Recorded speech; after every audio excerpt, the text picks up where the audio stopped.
Good morning, I'm Ashley Campbell. We're learning more about a Columbia County deputy who died when a suspect opened fire during a traffic stop on I-20 over the weekend. It happened Saturday night on the westbound side of near Bel Air Road. The Columbia County Sheriff's Office telling us in a news conference yesterday that deputies tried to serve a protective order against James Blake Montgomery. They say that Montgomery shot at deputies once they turned their backs. Deputies fired back into the RV. Hours later, Montgomery was found dead inside that RV. Deputy Brandon Sykes died at the scene, and Deputy Gavin White was shot in the face. Another deputy was able to drag White to a patrol car and get him to a hospital. Columbia County Sheriff Clay Whittle says that the deputy's actions probably saved his life. White is in critical condition after undergoing surgery, but he can move his hands and feet, and the sheriff says that he is in good spirits. This is Montgomery, who investigators believe was altering guns to be fully automatic along with making pipe bombs. Sheriff Clay Whittle says that Montgomery was part of an illegal steroid operation, but it's unclear what his intentions were. When investigators found Montgomery's body in the RV, they found explosives, possible pipe bombs, and possible drugs too. They also found 4 propane containers underneath the RV. He says that the incident is being investigated by the Regional Force Investigation Team, which includes Columbia, Burke, and Richmond counties. Mr. Montgomery had pipe bombs and other paraphernalia in the motorhome, one of which was rigged with a remote switch inside the motorhome. Inside the motorhome, we found several more handguns, numerous magazines for that fully automatic AR. He goes on to say that this is going to be a difficult time for the sheriff's office, understandably, and they're just asking for everyone's thoughts and prayers as Deputy White recovers and they lay Deputy Sykes to rest. And people near and far are sending condolences to the sheriff's office and entire county. Georgia's Department of Public Safety says on behalf of their agency, they'll honor Deputy Sykes and White's service and sacrifice. They'll stand in solidarity with their families and colleagues right now. U.S. Senator Jon Ossoff sent out a statement. He says he'll join all Georgians in mourning as he wishes Deputy White a full recovery. The Greene County Fire Rescue, Greensboro Police Department, Greene County EMS, and Greene County Sheriff's Office all stood on I-20 as Deputy Sykes' body was transported to Atlanta for an autopsy yesterday. His autopsy is scheduled for today. Time now 7:33. A 61-year-old man is dead more than a week after a shooting in downtown Augusta. The Richmond County coroner says that Tracy Waddell died Saturday afternoon. He was shot in the head on Broad Street on April 19th. 2 suspects are currently behind bars this morning, 28-year-old Damon Cole and 27-year-old Destiny Reeves. Richmond County deputies believe they targeted Waddell in a robbery. Reeves is accused of luring him to a car, and Cole is accused of pulling the trigger. Both are facing several charges. Orangeburg County investigators have identified 3 men who they say are connected to a deadly shooting. One is a person of interest, one is wanted, and another is behind bars. Now, this is for the death of 34-year-old Samson Green. He was shot at the Crown Inn on April 18th.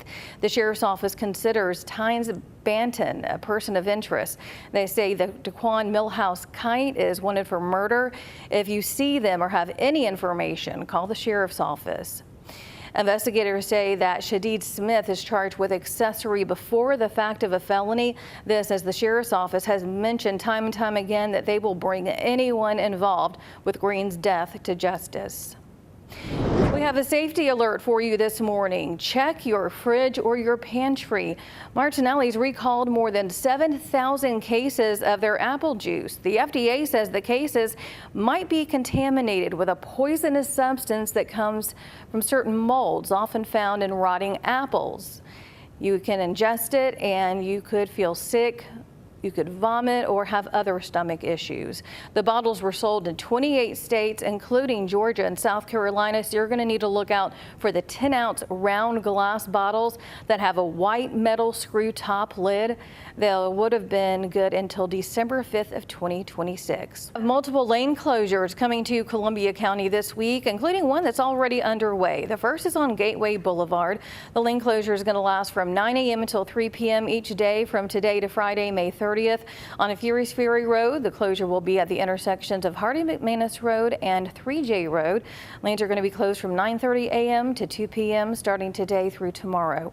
And over on Hardy McManus Road, this lane closure has already begun. The closure is at the intersection of Sam Basson Drive from 9:30 to 2:30 p.m. and this is going to continue until Friday. Crews are asking when you're driving through any of these areas to slow down, obey any warning signs, and to use caution because crews are going to be out there, and they do say to expect delays and try to take an alternate route if possible.